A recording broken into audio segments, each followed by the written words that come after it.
Okay, so we are looking at the cost of discipleship, and today we will continue with the worth. What is it worth? Cost, the worth of discipleship. That is after last session when we see from what Jesus was teaching that discipleship must have flavor, right? It must have character and impact, and it must retain these things so that it will be able to achieve what it is really about lah. Okay, discipleship must have flavor, character, and impact to achieve what it is about. If not, then it will be useless. So today we go on to the worth of discipleship, and here Jesus talks about the worth and tells us what is the value of discipleship, actually what you gain, okay, the value that you gain from it. So we look at Matthew chapter 13, verse 44. To save time, I've got it here. You can look at your Bible if you want to, right?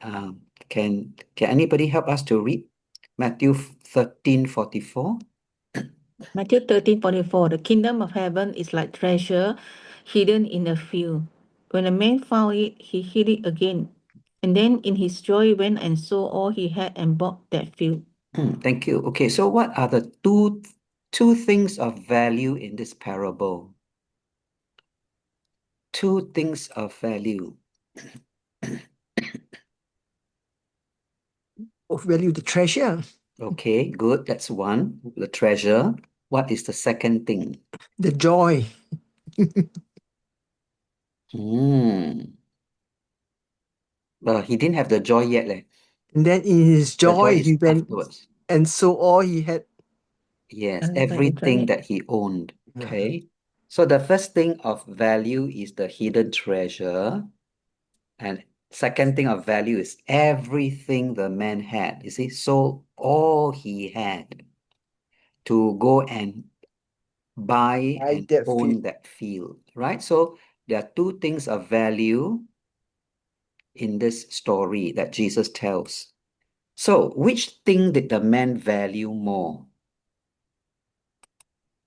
Which thing did the man value more? The And treasure.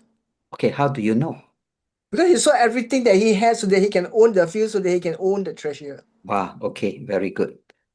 The treasure, he sold everything he had so that he could buy the treasure, right? So you can see he thought that everything he had was worth that treasure, or the treasure was worth With everything. more than he had.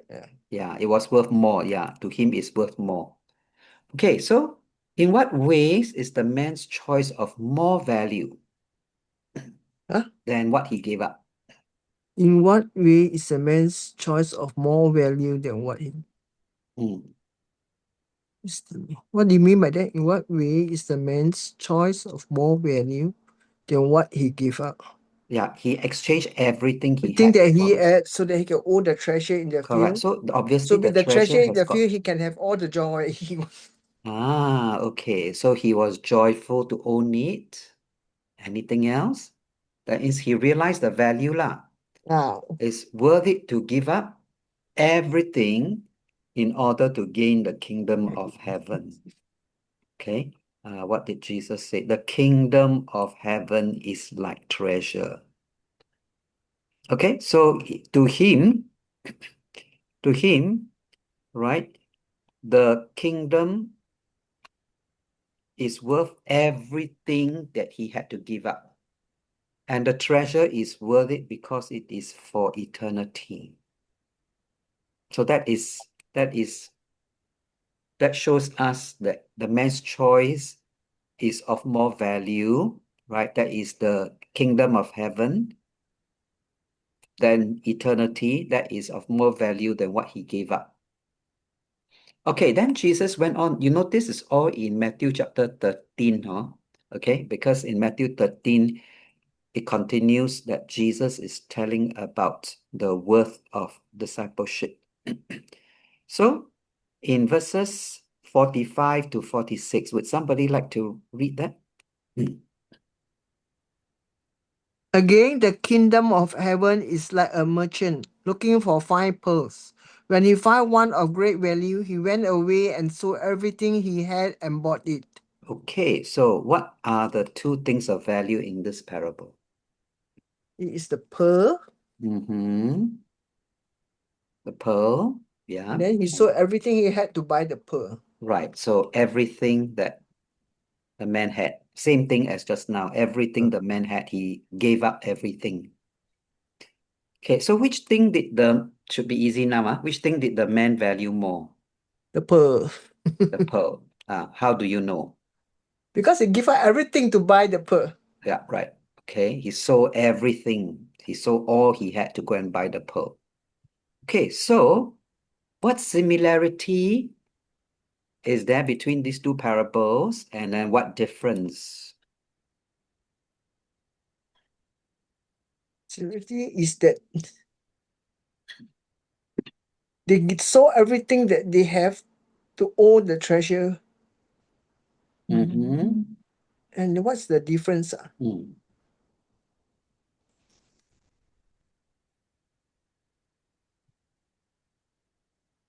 There's not much difference, is it? Mm. He Okay. sold it to buy it. Okay, so they sold everything they had, right? So the similarity is they recognize the value Mm. because they sold everything. Yeah. So they recognize the value of the treasure as well as the fine pearl. Right? Each man valued the treasure and the fine pearl when they found that item. And then each was willing to pay everything he had in order to own the item that he found. Okay, so we have a similarity. Both recognize that the treasure and the fine pearl is of great value enough to give up everything they have.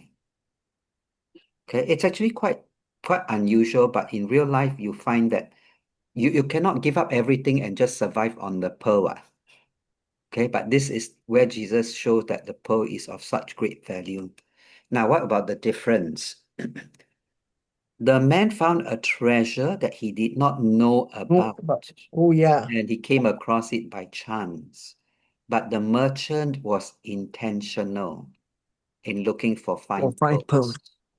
Okay. Okay, so there is a difference because one is found it accidentally, and the other one is he actually has this interest to go and look for it. Okay, say merchant looking for fine pearls, and the other one is he just accidentally, he accidentally found it. So those are similarities and difference. One man found the value and worth in life that he did not know about originally. Yeah, so that was the man who found the treasure. He found it something that he didn't know about originally. But the other man found what he was looking for in life, and that is of great enough value to trade and give up everything he had in order to go and own it. Okay, so we see that this is something very special because we talk about it later, huh? Now, D, what do the parables of the treasure in the field and the fine pearl tell us about the kingdom of heaven and its worth?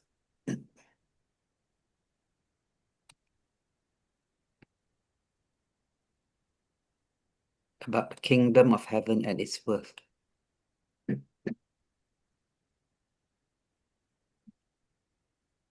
What does the parable of the treasure in the field and the fine pearl tells about the kingdom of heaven and its worth? He says the kingdom of heaven is worth giving up everything to own it. Okay.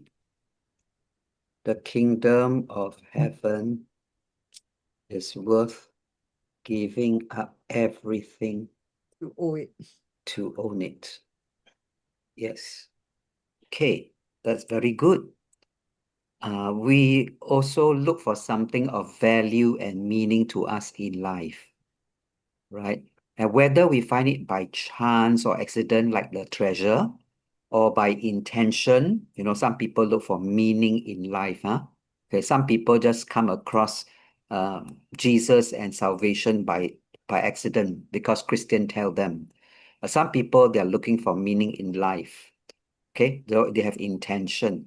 So whichever one we find, God's kingdom of heaven is worth sacrificing all we have to belong to it or to possess it. That is the value, the kingdom of heaven and its value and its worth. Okay, so it is therefore critical for us to make an informed and wise choice. Yeah, critical for us to make an informed and wise choice to commit ourselves to our future eternal destiny through being Jesus' disciples. Okay, so this is where Jesus talked about count the cost, because he wants us to know and to be prepared. Okay, to know and to be prepared for the demands. So we make an informed and wise choice because we know what is going to be worth compared to what we give up. Okay, so there are things in life we may have to give up, like our old self.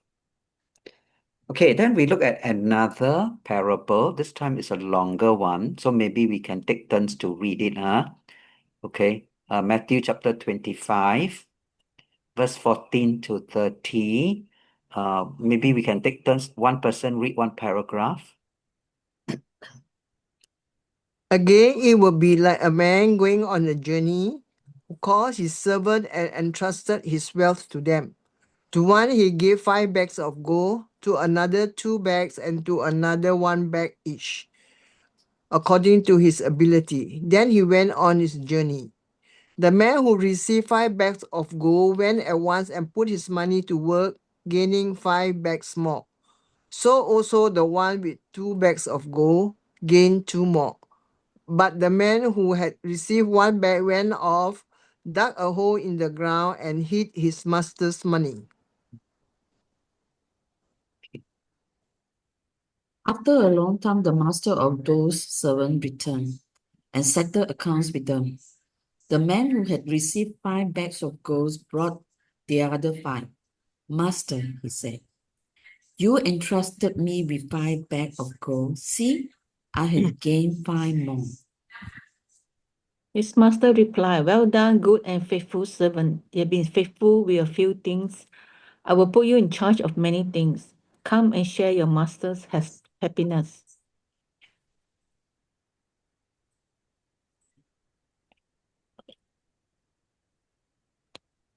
The man with 2 bags of gold also came. Master, he said, you entrusted me with 2 bags of gold. See, I have gained 2 more. His master replied, well done, good and faithful servant. You have been faithful with a few things. I will put you in charge of many more. Come and share your master's happiness. Then the man who had received 1 bag of gold came. Master, he said, I knew that you are a hard man, harvesting where you have not sown and gathering where you have not scattered seed. So I was afraid and went out and hid your gold in the ground. See, here is what belongs to you. His master replied, you wicked, lazy servant. So you knew that I have harvested where I have not sown and gathered where I have not scattered seed. Well, then you should have put my money on deposit with the banker, so that when I return, I would have received it back with interest. So take the bag of gold from him and give it to the one who has 10 bags. For whoever has been given more, and they will have an abundance. Whoever does not have, even what they have will be taken from them. And throw that worthless servant outside into the darkness, where there is weeping and gnashing of teeth.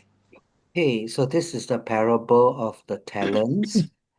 In this version, it is translated as 2 bags of gold. Okay, so let's take a look at the this story. What did the master entrust to his servants in his absence?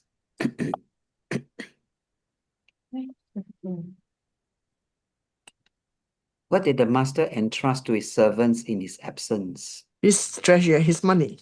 Bags of gold. That's bags of gold, right? Ah, Bags his of gold. Treasure, his Ah, treasure Okay, of property. which in His another property. translation they call it talents. Yeah. Okay, then what does the way the master entrusts his wealth show about his knowledge of his servants? Okay, what does the way the master entrusted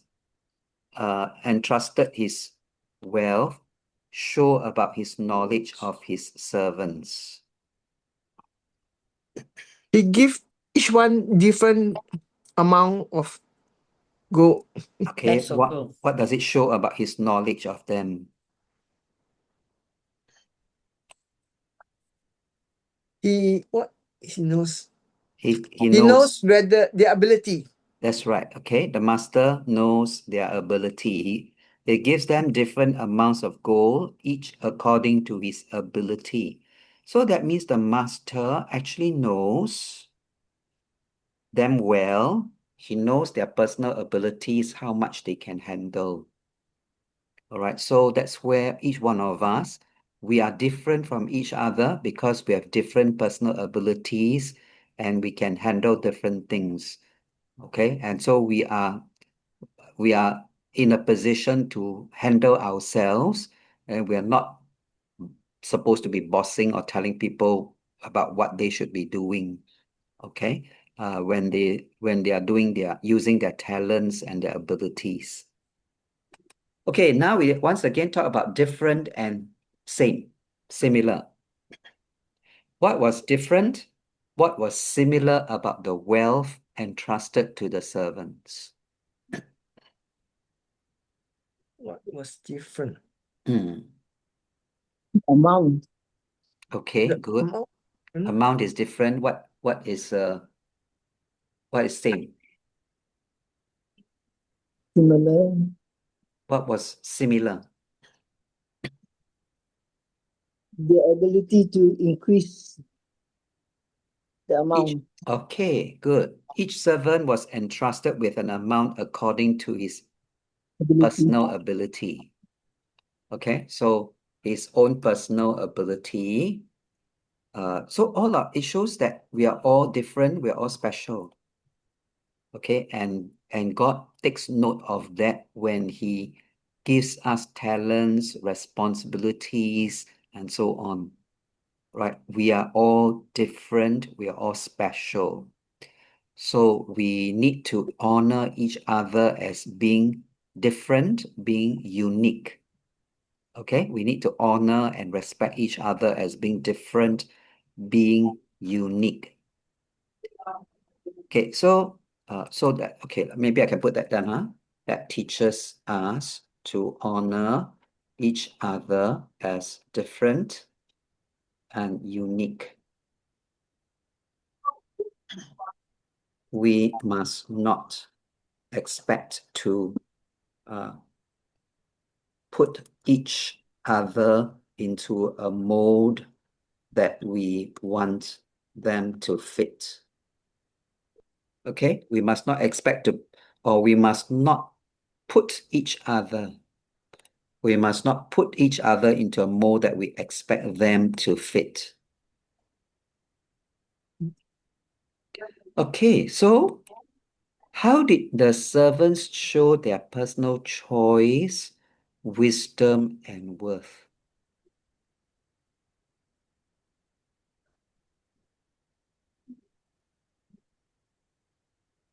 What did the servants do? What did the servants do to show their wisdom and their worth?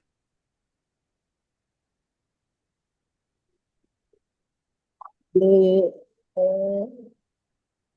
have to increase the amount. Yeah, okay, good. So the first servant, all right, we talked about the three servants, huh? The first servant gained 100%, right? Yes, He said, means got double. Yeah, he doubled it. That's right. The master entrusted him 5 bags and he doubled it. He gained 100%, 100%. right? He doubled it.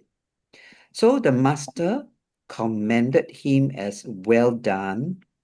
That is the doing. Good. That is the being. He's being good. He's doing good. He's doing well. He's being good and he's becoming Faithful. faithful. Now, why I say becoming is because faithful is something you develop over a period of time. Correct? Now, each one of you is faithful to your spouse. Yeah, and you cannot be faithful overnight. Your faithfulness is through many years that you have been together with your spouse.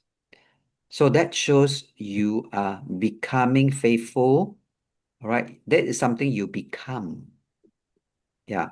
And then the master also commended him, well done, good and faithful servant, showing that the servant recognized his humble position. He recognized his humble position and he fulfilled what was expected in his doing.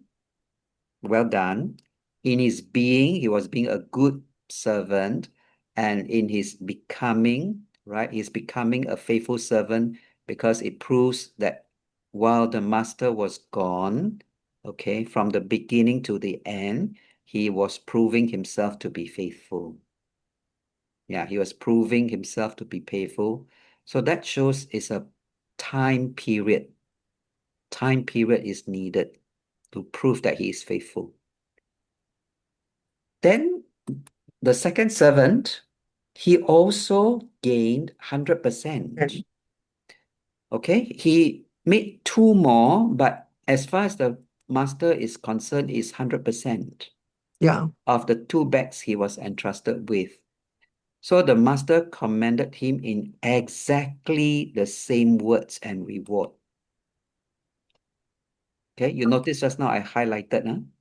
Okay, when you were reading the story, you notice that I highlighted. This is verse 21 is the servant with 5 Well bags done, of gold. good, faithful servant. And verse 23, okay, maybe I can put here, entrusted me with 5 bags of gold. Okay, this is the master's words to him. And then the other one, man with 2 bags of gold.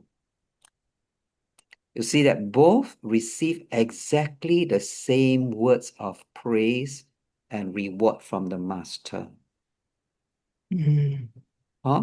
So the master didn't say, oh, I give you 5 bags of gold, I expect more from you. Yeah, master didn't say, I expect more from you. You should give me 20 bags of gold in return. Okay, he didn't have that kind of expectation, but both of them doubled what he gave them, and that earned them both the same praise and reward. Okay, so you can see that it's quite different from us. When we are given 5 bags of gold by human master, our human master will expect maybe 20 bags of gold in return. And the one that is given to the master may be expecting another 4 in return rather than 20. Okay, so this is where we see that God, or the master, our master Jesus, right? He knows our ability, and he has a very fair expectation from us.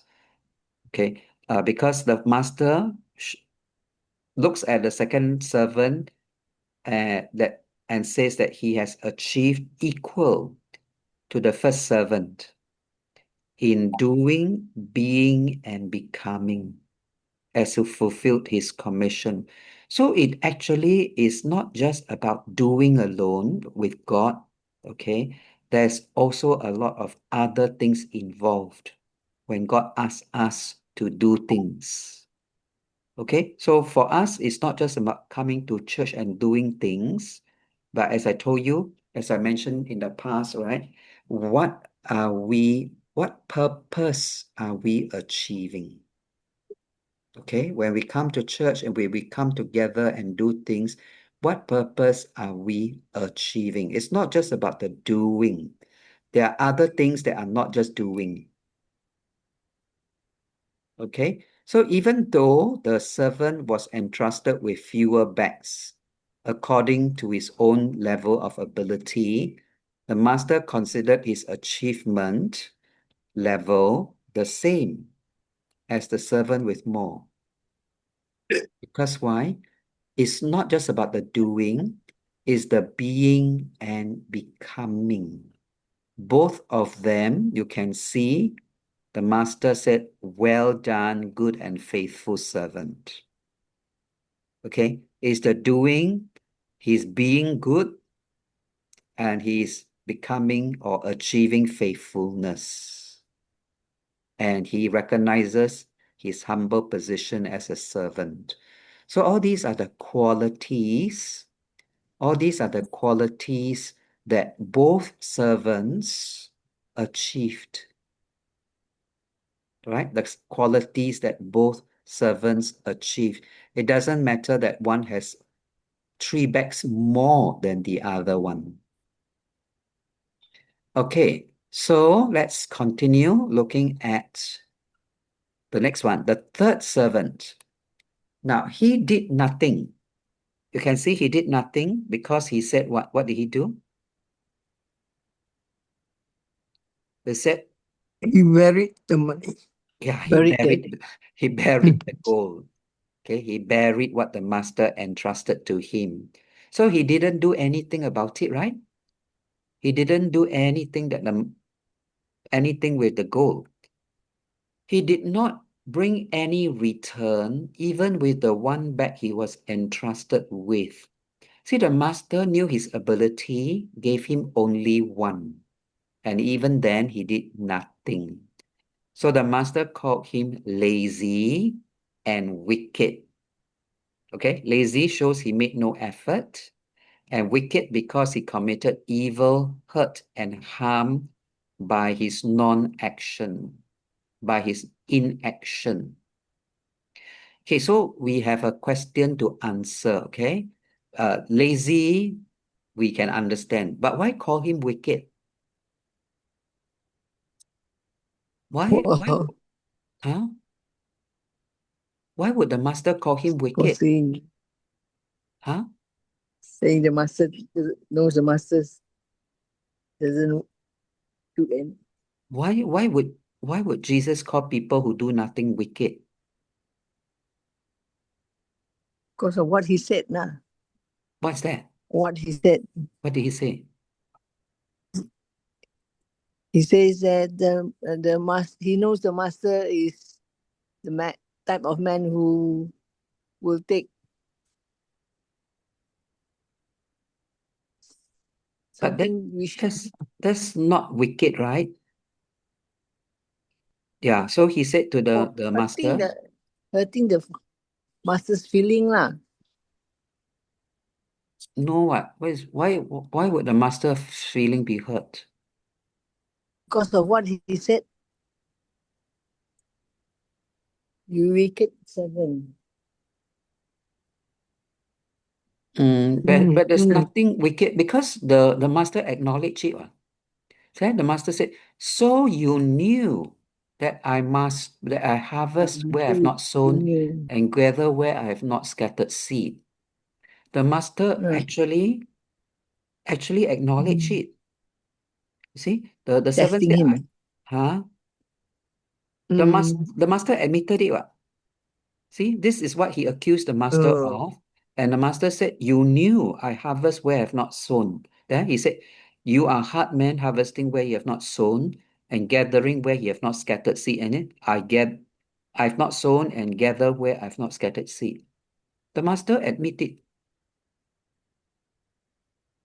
But then master calls him wicked. Why call him wicked? By not doing anything, he prevented someone from having knowledge of gaining internal life, is it? Yes, correct. Okay. By not doing anything, he is wicked because he deprived people. You see, talk about the other two servants, okay? The other two, first one, he was Mm-mm. given 5 bags and he earned 5 more bags. What does it mean? He earned 5 people. Lah. He He if you say benefit. like that, Yeah. Go on, Ivy. because we just if you mention it, because this talent is about and this is about letting people know about God. So he at least have 5. He have managed to save 5 souls lah. Okay, example, he managed to save 5 souls. Mm. Okay. Yeah. So basically, what it means is the 5 bags he got, when he earned 5 more bags, he benefited other people. Mm. You see, he benefited other people. Same for the servant with 2 bags. He earned 2 more bags. He benefited other a smaller people. group of people, but he did benefit somebody. Yeah. Yes, correct. So he benefited other people. Okay. And so when this third servant did not do anything, the benefit that other people should receive did not happen. You see the point? So actually, as people in the church, as Christians, we have a responsibility and a privilege in a way, right, by what we achieve. So as I told you just now, all right, this doing is not just doing for the sake of, we had something in church, we did something. That is that being and becoming, that is the spiritual growth. That is that helping people, whether like Ivy says, to know the gospel and be saved, right? Or helping Christians who are saved to grow. Yeah, we need to be purposeful in our Christian life. Yeah, God entrusted us spiritual gifts and all the resources we have, like our money, our time, our talents, and so on. And God expects us to use all these things in our doing and then in our being and becoming. Okay? We are not just in church to do things full stop. And that's why, once again, the whole idea of coming together in church is not just social gathering. Okay? So the third servant was wicked because by not doing anything, he was depriving people. Okay, he was not benefiting people who should have received some kind of benefit if he had used the bag of gold like the other two servants. So we are responsible to use what God gives us. So these 3 servants showed themselves to be what the master knew. All right, they showed themselves to be what the master knew of their ability. The first 2 gained 100% increase and were wise and good for themselves. Okay, wise and good for themselves, and whoever is wrong spelling, whoever they benefited. Okay, so you see, in our spiritual growth, it's good for ourselves. It's also good for other people. So they gained 100% increase of their capital by serving and benefiting others. So as I did, I don't know whether I did, or whether you remember, I said we do things, it's not just for ourselves, it's also for other people. And they were worthy of what the master planned further for them and worthy to share in his happiness. Okay, worthy. You see what the master said, right? Okay, You have been faithful with a few things, I will put you in charge of many things. So this is the faithfulness. Yeah, the faithfulness is that we are learning to be faithful with what God entrusts to us, and then God will put us in charge of many things. And for us on earth, we will say, wow, I don't want responsibility, is a burden. But here, Jesus says, share your master's happiness. Okay, so in charge of many things is to share the master's happiness rather than like on earth, we feel that it's a burden. You know, our bosses, when we work, our bosses, we are capable, our boss will give us as much as possible to do. Our boss will top up some more responsibilities. But here, in eternity, it's sharing the master's happiness. It's not a burden. Okay, so the two benefit themselves and they also benefit and serve others. Okay, benefit themselves and benefit other people. Now, the third servant proved to be incapable of much, which matched with the master's knowledge of him. But even then, all right, he is given one bag, even then he did nothing, which was wicked because his inaction deprived, hurt or harmed someone in need of the bag of gold he should have done something with. Okay, so the master called him wicked because someone needed that bag of gold that he should use. And because he did not do anything, that person or those people were deprived or hurt or harmed. That's why the word wicked, wicked means we do something bad to people. And it can be the sin of omission. It doesn't have to be sin of commission. Right? Okay, so wicked can be not doing what other people need. So he demonstrated an unchanged and untransformed attitude toward his master and his responsibility from beginning to end. He's showing his old self. What I say that unchanged, untransformed attitude towards his master, meaning at first, just now Auntie highlighted, just at first, he said to the master, you are a hard man, you harvest where you have not sown, and you gather where you have not scattered seed. That was in the beginning. By the end of time, when he came to the master to answer, he still had not changed. Right? So this is example of a Christian, right? The old self from the time that you become a Christian and God entrusts him, right, with the talents and resources, from the time until he answers God, he stands before God, he still has not changed. Right? He has not grown, he has not developed spiritually. His attitude is still unchanged. That's why our memory verse, put off your old self, be renewed in the attitude of your mind, and put on your new self. Right? So these things did not happen for this servant. So how didn't happen for the servant? Unchanged, untransformed attitude toward the master, and then his responsibility was to use the bag of gold. Yeah, and he didn't use the bag of gold from beginning to the end. The old self has not been changed. Okay, anybody has any question or any comment you want to make so far?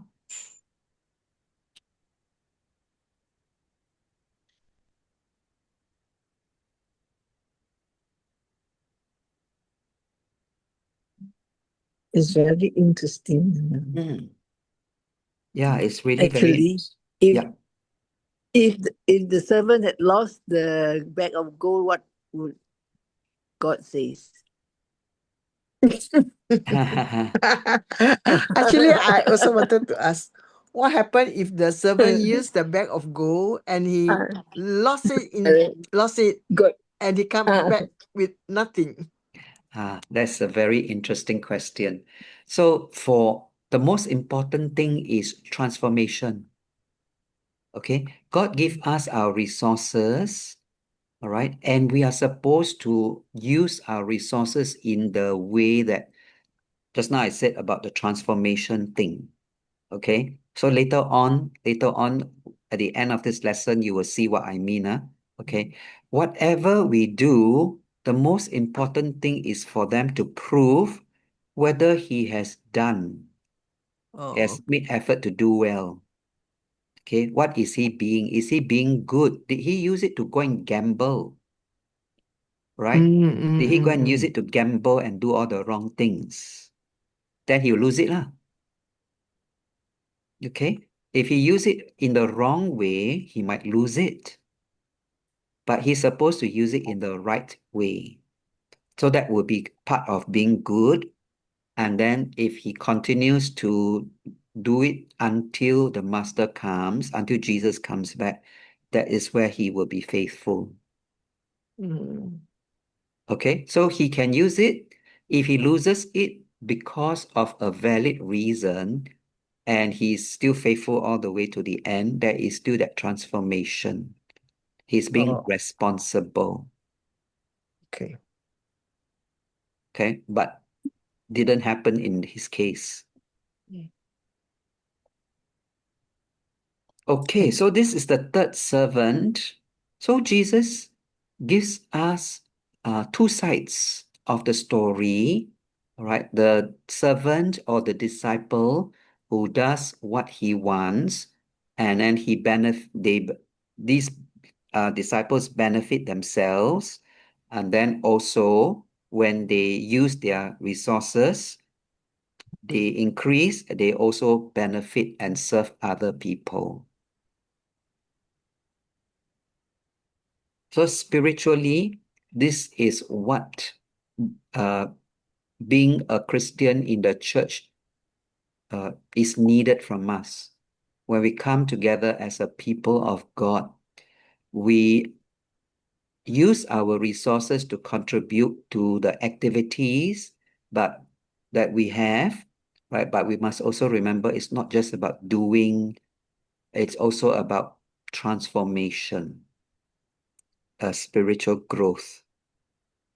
Okay, so what could the master's bags of gold entrusted to the servants represent in our context today? Today, what would that be like?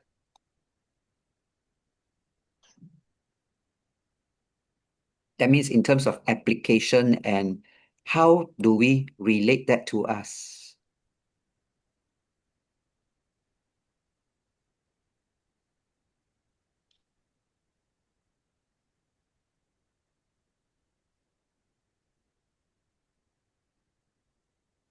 It could mean that did we make use of our talent to help to gain people for God's kingdom? Okay. Did we or are we? Are we making use of the talent that we have or the ability that we have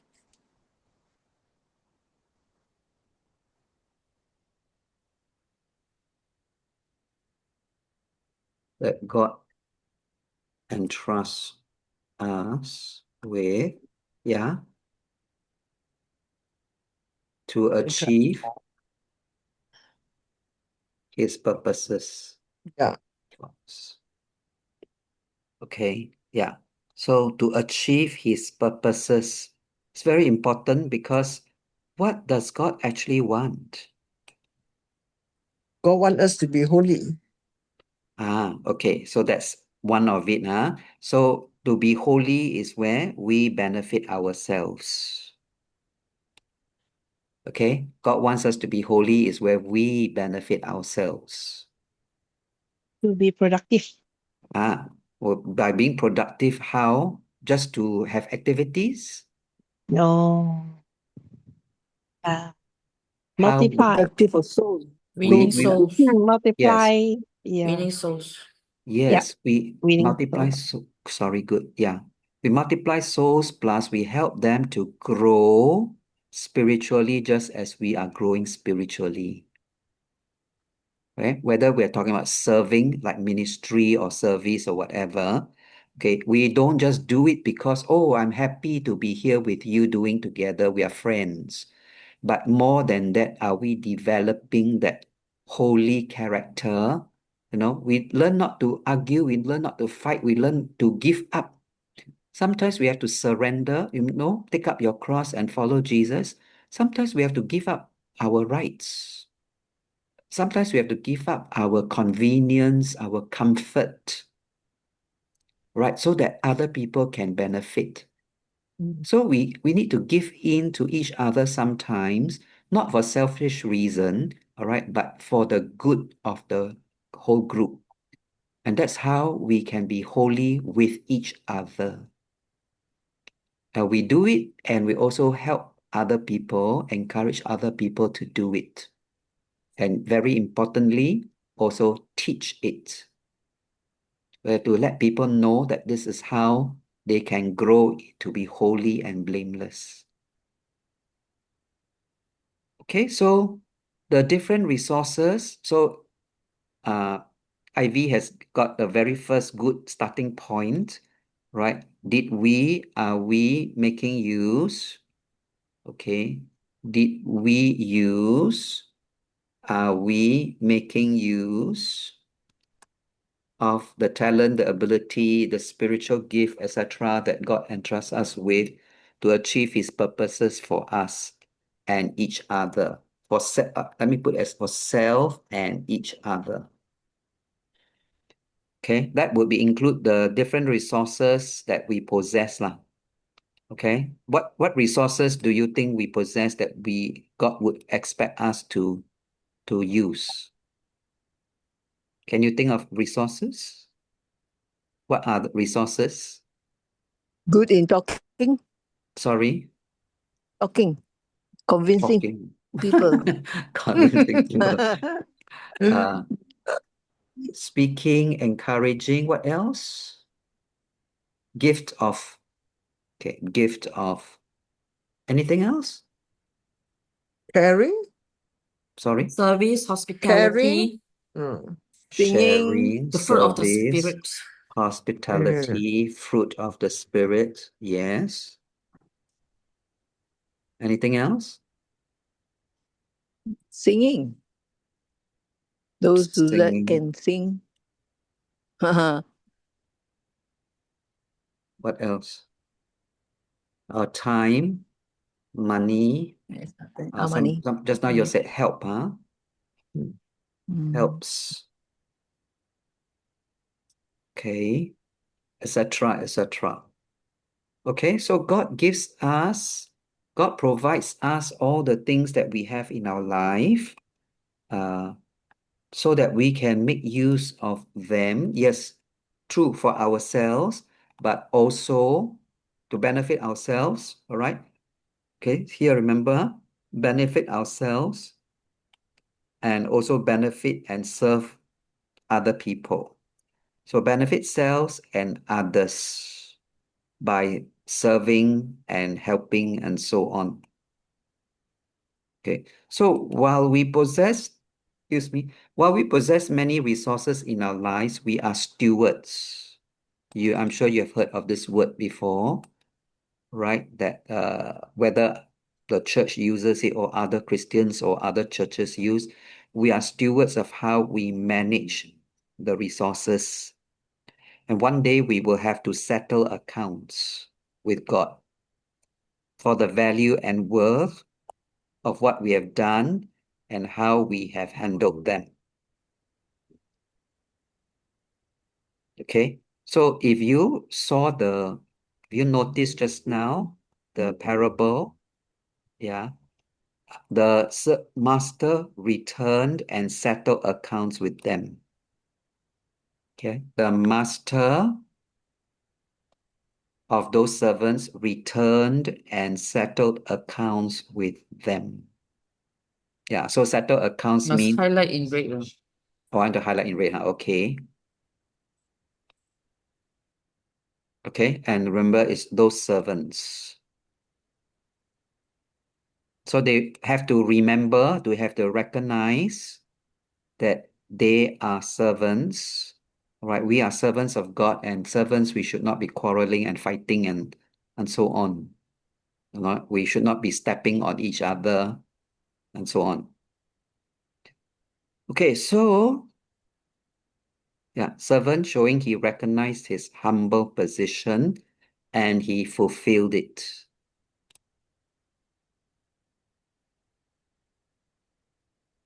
Okay. So what else? So this parable hints to us that Jesus knows us well. Yeah, Jesus knows us well. And what he expects from each of us is according to our ability. So there's no stress, there's no pressure, all right, because Jesus knows our ability. We just do our level best. Yeah, if you have 2 talents, you use your 2 talents to do your best. If you have 1 talent, you use your 1 talent to do your best, or 1 bag of gold. Yeah, okay. Use what we have, okay, to maximize its use. So he does not compare, right? He doesn't compare the 2 servants or the 3 servants, and he does not discriminate. He doesn't say, oh, the one who did from 5 become 10, oh, you're a better servant. The one from 2 to 4, oh, you're a good servant. Okay?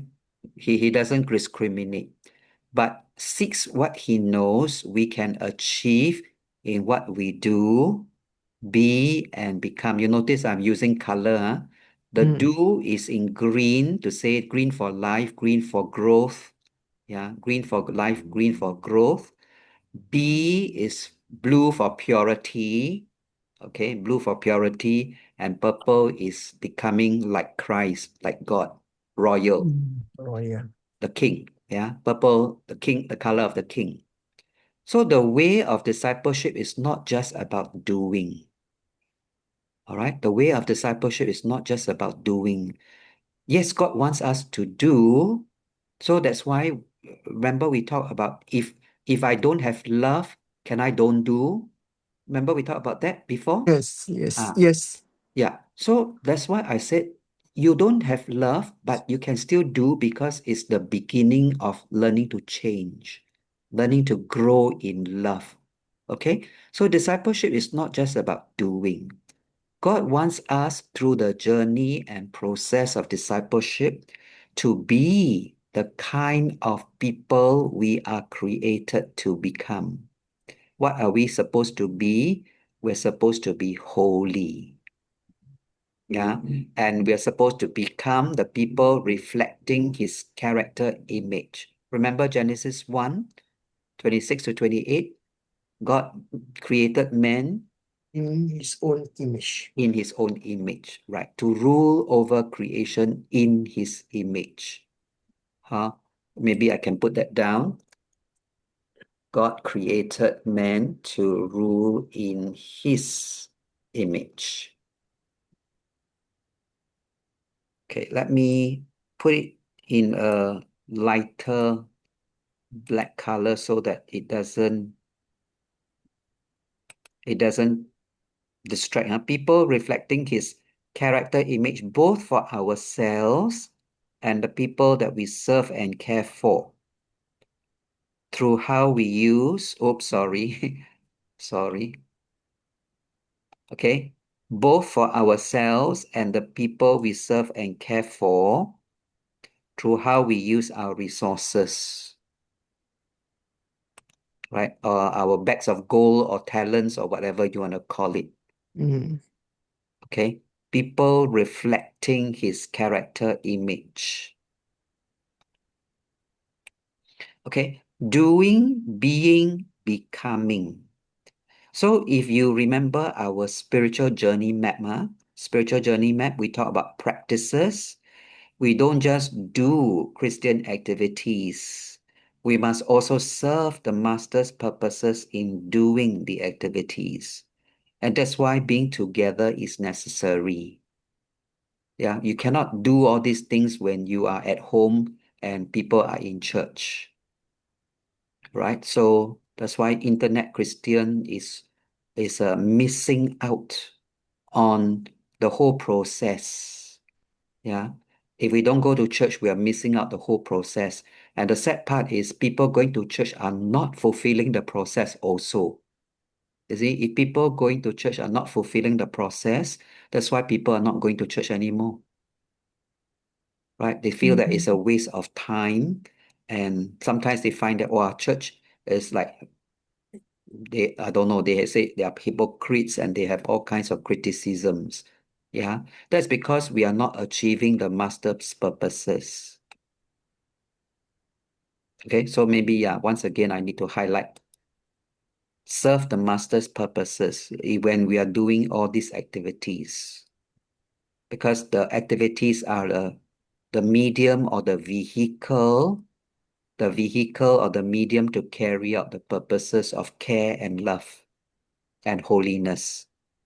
So the P for practices, then the A is for what? Attitude. Attitudes. And that's where we have to renew our attitudes from the old self. Remember the servant, the With the third new one? self. Okay. Didn't do the right thing, didn't have the right attitude, okay, towards the Master and towards what he's supposed to be doing. And of course, didn't change lah. Okay, didn't change. The need to change. From the old self, the need to change. Okay, have to renew our attitudes from the old self, the need to change, to the new self of being holy. Remember, God said, be holy in all you do. 1 Peter 1:15 to 16. Do you remember that verse?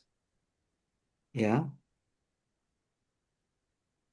1 Peter 1:15 to 16 says, just as he who called you is holy, so be holy in all you do. Okay, just as he is who calls you is holy, so be holy in all you do. Yeah. God said, be holy because I am holy. Yeah, be holy because I am holy. So the attitudes there, and the third servant was missing all the attitudes. Then the skills, right? The first S is skills, right? So we need to learn what to do, how to do. So the skills is how to do. Okay, work on our attitudes. Our practices, those things that we do, don't just do. Think about what attitudes should be forming and what should we be achieving when we are working with each other in the activities. Okay, learn to be happy, learn to get along, learn to give in to each other. Right, and that is where you will find love in action. Right? Love in action. When you do together, you are not here to quarrel and fight and say my way, but you're saying let's do it together happily. And don't think about my way, your way, right? Do it God's way. How to do. And change from the selfish nature to the holy and blameless destiny of being God's people. Remember Ephesians 1 verse 4 tells us that God, before he created, God set out to make us a holy and blameless people. What's the last S? P-A-S. What's the last S?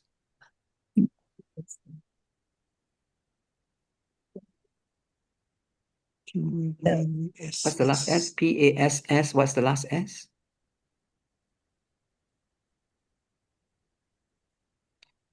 Spiritual character formation. Okay, our goal is to be transformed into the character image of God, seen in the visible form of Jesus. So that's why we take up our cross and follow him in discipleship. Taking up our cross means there may be certain things we have to bear with, right? And crucify and die to self. Okay, so we finish next week. All right, we will continue, but remember the parables that we have covered today and these lessons, right, to build on with next week's 1 Corinthians 3:10-15. Okay, you can read this on your own next week before we come. Okay, so any question or anything you want to share? Anything you want to respond for today? Can I ask something? Yes, sure. The third servant, Mm. the end result for him was he was sent to the what? To the fire. Yeah. Yeah. Yeah. So does that happen to the modern churchgoers that is sitting around? That means you have been kicked off from heaven, okay? Okay, what this really means, the language of outside into the darkness where there will be weeping and gnashing And of gnashing teeth. of teeth. What this means is that they will be sent away from the presence of God. God. Away from the presence of God. That means they're not going to be in heaven. No, Yeah. that's correct. It will be the lake of fire.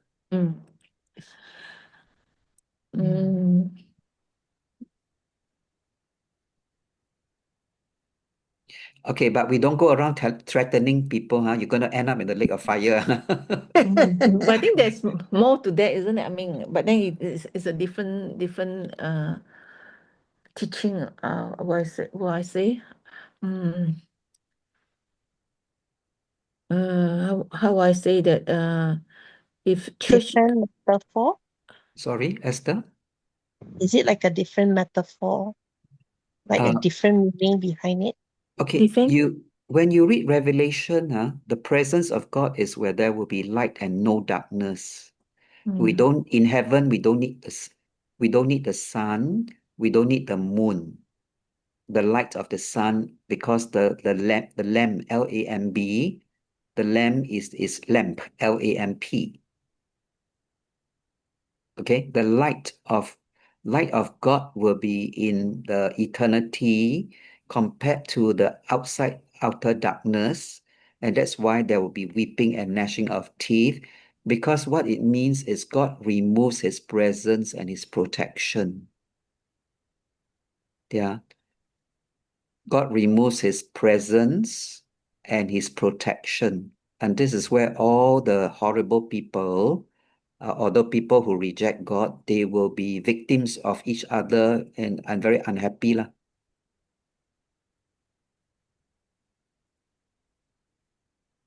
As they disobey God, that's the place where they will disobey God without God's protection and God's presence.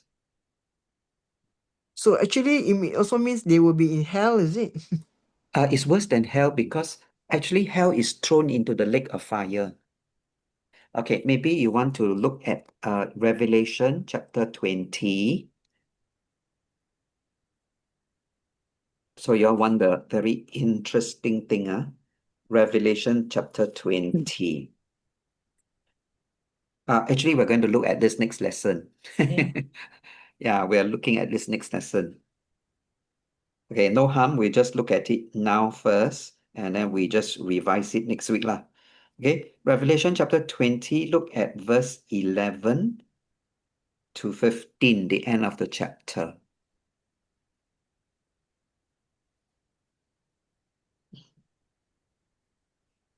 Well,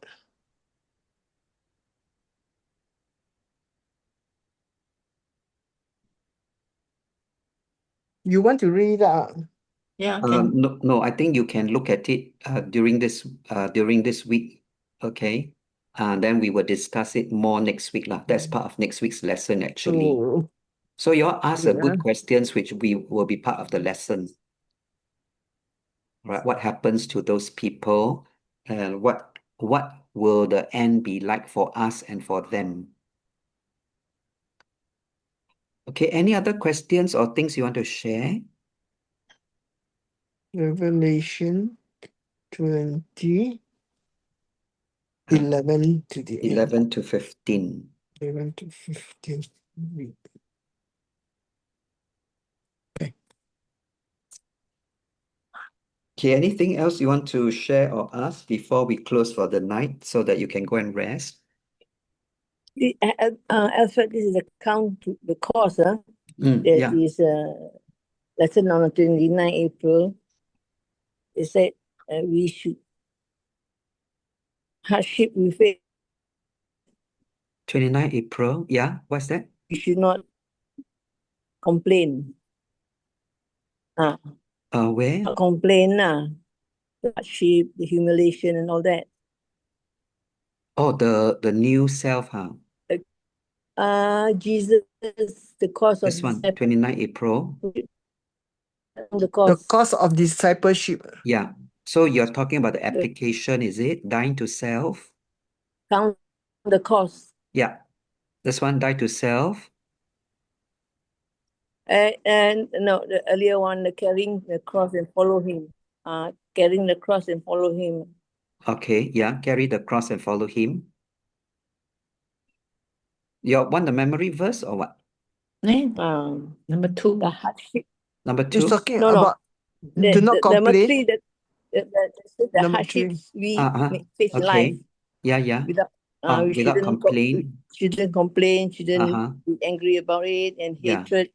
And Yeah. then do we sometimes we bring that to God to ask for help, and and then sometimes we feel sad about our hardship, and when others don't have that type of hardship, does that sad means complain?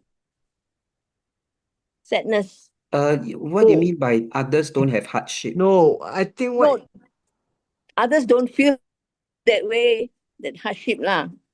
Huh? We have we around, as some are not feeling the same hardship as we do. You mean they don't care? They don't feel oh maybe they don't have. Does we only have? Does that feeling means sadness? Means we complain when No, we if bring you're up sad, the if you're sad is your feeling, when but you complain is your words and your thoughts. So different, it's different.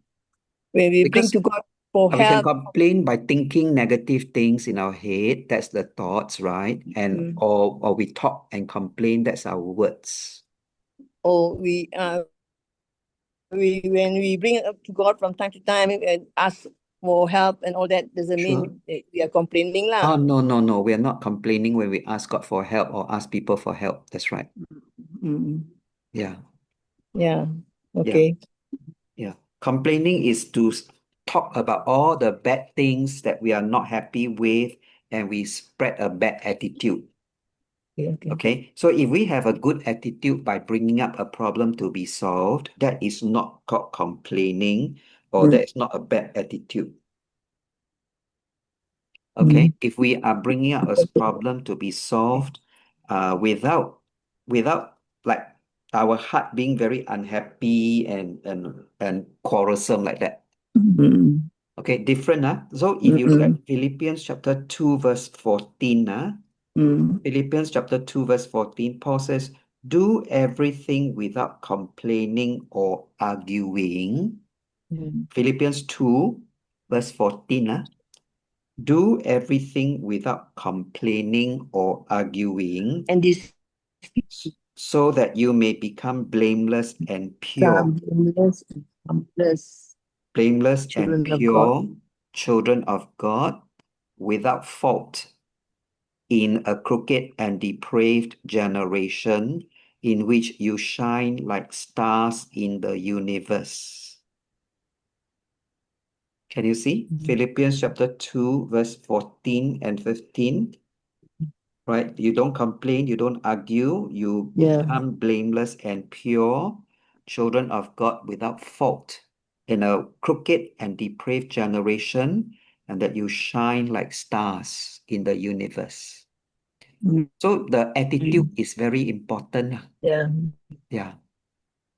Okay. Mm. Now, Mm. being Okay. angry is quite natural for us.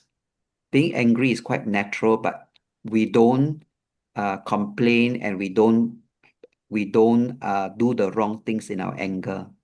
Okay, we learn to let go of the anger, and that is the right thing to do lah. Mm. Oh, Yeah. let go of our anger. We don't keep it in our heart. Mm. Yes. Yeah. Yeah, good question, Auntie. Yeah, good Okay. question. You are looking at application. Well done. Mm. Very good. Okay, any other final thing before we close for the night? Who is praying today? Today is Esther. Thank you. Any other Esther. point to discuss or to ask or share?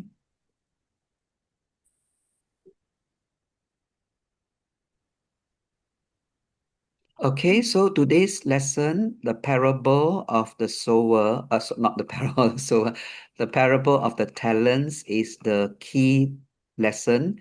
But before that, when we look at Matthew 13, the two parables up there, right, it tells us that the worth of discipleship is of great heavenly and eternal value, and it should give us joy. Okay, so that is where discipleship is worth all the struggles and hardships that we may go through lah. Are we okay? Okay. Mm. Okay, right. Esther, anything you want to share? Or Lieutenant Elaine, anything you want to share before we close with Esther's prayer? No, not really. Okay, thank you. Esther, I will stop the recording so